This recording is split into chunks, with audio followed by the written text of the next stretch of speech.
Kessie stood at the base of the crumbling fortress, her fingers tracing the weathered stones. The once great walls, now pockmarked with cracks and weakened by time, loomed over her like an aging giant. For centuries, this fortress had protected the kingdom from invaders. But now, as rumors of an impending attack spread like wildfire, it was clear that the old stronghold was failing. The king had called for Kessie by name, summoning her to the capital for a task that only she, the kingdom's most renowned architect, could fulfill. She had been tasked with a monumental job, reinforcing the fortress, restoring it to its former glory before the enemy arrived. It was an honor, but it came with an immense weight. The safety of the kingdom rested in her hands. Kessie's heart pounded as she gazed up at the towering walls. She had rebuilt homes after floods, repaired bridges that had been washed away in storms, and even constructed palaces. But nothing compared to this. The fortress was not just a structure, it was a symbol of the kingdom's strength. And it was failing. She heard footsteps approaching and turned to see General Darius, the king's most trusted military advisor, marching toward her. His stern face was creased with lines of worry, his armor clinking as he walked. "Kessie," he said, his voice low but urgent, "we don't have much time. The enemy will be here within weeks, maybe even days. Can you do it? Can you fix the fortress in time?" Kessie hesitated, running her hand over the stones again. She could see the damage, cracks that ran deep, foundations that had shifted over the years. It wasn't just superficial. The fortress was weakening from within. "I'll do my best," Kessie said, her voice steady, though inside she felt a creeping doubt. "But I can't promise miracles." General Darius nodded grimly. "That's all we can ask for. The kingdom is counting on you. The king is counting on you." With that, he turned and strode away, leaving Kessie standing alone in the shadow of the fortress walls. She took a deep breath and squared her shoulders. She had trained for this her whole life. Her father, a master builder, had taught her everything she knew, and he had always believed that no problem was unsolvable. But as she walked through the courtyard and into the heart of the fortress, Kessie couldn't shake the uneasy feeling that something was wrong. The fortress wasn't just damaged. It felt different. Almost hollow. Kessie spent the next several days inspecting every inch of the fortress. She climbed the towers, walked along the crumbling battlements, and descended into the underground tunnels that stretched beneath the fortress walls. She took measurements, studied the ancient blueprints, and consulted with the workers she had brought with her. But the more she worked, the more troubled she became. The damage wasn't just from age and weather. There were signs of sabotage, sections of the foundation that had been deliberately weakened, stones that had been removed from key support structures. Someone had been trying to undermine the fortress from within. Late one evening, after the workers had retired for the night, Kessie sat alone in the dimly lit chambers of the fortress, poring over her father's old journals. He had been a renowned builder in his day, and his writings were filled with wisdom about architecture, engineering, and the philosophy of building. She had turned to his journals for guidance many times before, but tonight she searched for something more, some kind of answer to the growing sense of dread that gnawed at her. As she flipped through the pages, a passage caught her eye. Her father had written about a hidden stronghold, a place of refuge that wasn't built of stone and mortar, but of faith. According to legend, the hidden stronghold was a sanctuary beneath the fortress itself, a place where the kingdom's greatest leaders had once sought refuge during times of crisis. It was said that this stronghold had been built by an ancient order of faithful men and women who believed that true protection came not from physical walls, but from a divine source. Kessie's heart skipped a beat as she read the passage. She had heard stories of the hidden stronghold as a child, but she had always assumed it was just a myth. Could it be real? And if it was, could it hold the key to saving the kingdom? Her eyes flicked to the next page, where her father had sketched a rough map of the fortress, with a small, hidden chamber marked beneath the central tower. Casey stood, abruptly, her pulse quickening. She had to find it. If the hidden stronghold was real, it might be the answer she had been searching for. The next morning, Casey gathered a small group of workers and led them into the deepest part of the fortress, where the foundations were thickest and the air was cool and damp. They worked in silence, chipping away at the stone floor in the central tower, following the directions in her father's journal. Hours passed, and still they found nothing but layers of rock and earth. Casey's determination began to waver. Maybe it really was just a myth. But just as she was about to call off the search, one of the workers cried out, "Here! There's something here!" Casey rushed over to where the worker stood, his hands brushing away the last bits of rubble. Beneath the stone floor, a large, ancient door had been revealed, its surface engraved with symbols that Cassie recognized from her father's drawings. Her heart raced as she knelt beside the door, tracing the symbols with her fingers. This was it, the hidden stronghold.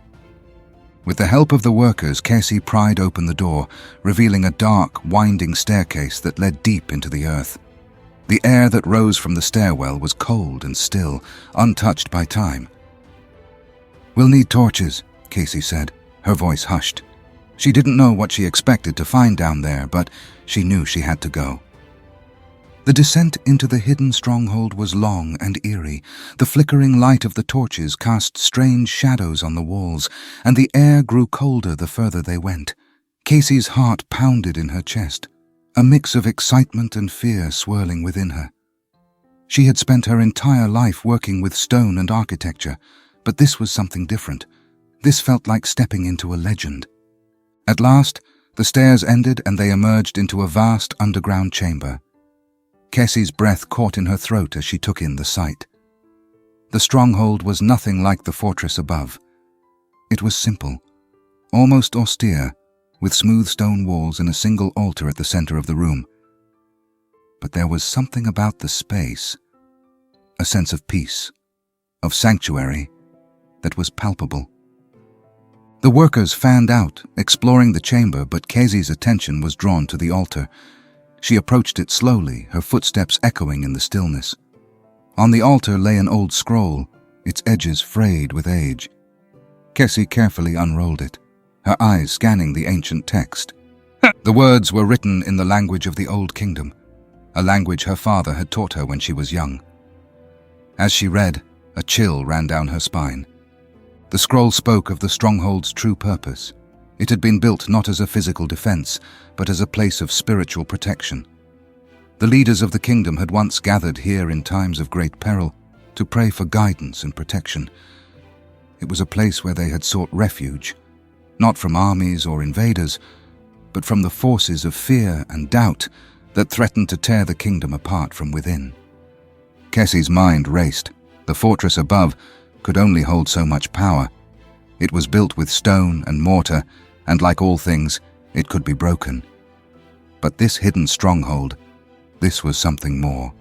This was a place of faith, a reminder that the kingdom's true strength came not from its walls, but from its people's belief in something greater than themselves. As Cassie rolled up the scroll, a sense of clarity washed over her. She had been focusing on the wrong thing. The fortress could be repaired, but that alone wouldn't save the kingdom. The kingdom needed something more than physical protection. It needed faith, unity, and trust in the power of the divine. When Cassie returned to the surface, she found General Darius waiting for her. His face was drawn with tension, his eyes shadowed by sleepless nights. "What did you find?" he asked, his voice rough. Cassie hesitated for a moment, then handed him the scroll. "There's more to saving this kingdom than rebuilding the fortress," she said quietly. "We need to restore the people's faith." General Darius frowned as he unrolled the scroll, scanning the ancient text. "Faith?" he echoed, his tone skeptical. "We're about to be invaded, Cassie. We need stone walls, battlements, soldiers, not prayers." "I know," Cassie said, meeting his gaze steadily. "But the fortress is weakened. not just by time, but by sabotage. There's no guarantee we can repair it in time, but the hidden stronghold beneath, this place of faith, can strengthen the people. If we can remind them of who they are, of what they believe in, we'll have a stronger defense than any wall could provide. Darius looked at her for a long moment, his expression unreadable. And you think that will be enough? Kessie nodded. I do. He sighed heavily, rubbing a hand over his face. The king won't like it. He sighed heavily, rubbing a hand over his face. The king won't like it. He's counting on a physical defense, on fortifications and soldiers. But I trust your judgment, Kessie. If you think this hidden stronghold will help, I'll bring it to the king's attention. But we need to move fast. The enemy won't wait for us to rebuild faith. Kessie nodded, feeling the weight of Darius's words. She understood the urgency, but she also knew that if they relied solely on stone walls and physical defenses, they would fail. The fortress was too far gone to be fully repaired in time, and the cracks ran deeper than the walls. The kingdom was divided, fearful, and without hope. Their true strength lay not in their battlements, but in their belief in something greater, something unshakable. The next day, Kessie was summoned to the king's chambers. King Solomon was a stern man, his face lined with age and responsibility. He sat on his throne, flanked by advisors and military officers, his gaze fixed on Kessie as she entered the room. General Darius stood by his side, his expression serious. Kessie, the king said, his voice deep and commanding, I've heard that you've found something beneath the fortress. A hidden chamber. Is it true? Kessie bowed her head respectfully. Yes, your majesty. It is a stronghold, but not of stone and mortar. It was built by the kingdom's ancestors, a place of faith and refuge. It's said that in times of great peril, our leaders sought guidance there. The king's brow furrowed. Faith is important, Kessie, but we are facing a very real threat. I need a fortress that can withstand an army, not prayers. Kessie took a deep breath, choosing her words carefully. Your Majesty, the fortress is weakened. I've discovered signs of sabotage. Someone has been deliberately undermining its foundations. Even if we rebuild, I fear it won't be enough. The enemy will find a way through. But the stronghold beneath, it represents something greater than walls. It represents the kingdom's true strength, our unity, our faith in something beyond ourselves. If we restore the people's faith, if we remind them of who they are, we can face this threat together, not as individuals behind walls, but as one kingdom united. The room fell silent. The king's advisors exchanged uneasy glances, and General Darius watched Kessie intently. For a long moment, King Solomon said nothing, his expression unreadable. Finally he leaned forward, his hands gripping the arms of his throne. You are asking me to place the fate of my kingdom in the hands of something intangible, something I cannot see or touch. You are asking me to put my trust in faith rather than in stone. Yes, Your Majesty, Kessie said, her voice steady. Because faith is the only thing that cannot be destroyed. Walls can fall, armies can be defeated, but belief endures. The king studied her for a long moment, his gaze piercing. Then, slowly, he nodded. Very well, Kessie. I will place my trust in your judgment, but we will continue to reinforce the fortress as much as we can, and in the meantime you will lead the people in restoring their faith. Kessie bowed her head, a wave of relief washing over her. Thank you, Your Majesty. I won't let you down. With the king's approval, Kessie set to work. She gathered the elders of the kingdom, the spiritual leaders, and those who had once been part of the ancient order that had built the hidden stronghold. Together, they organized gatherings in the villages and towns, calling the people to prayer and reflection.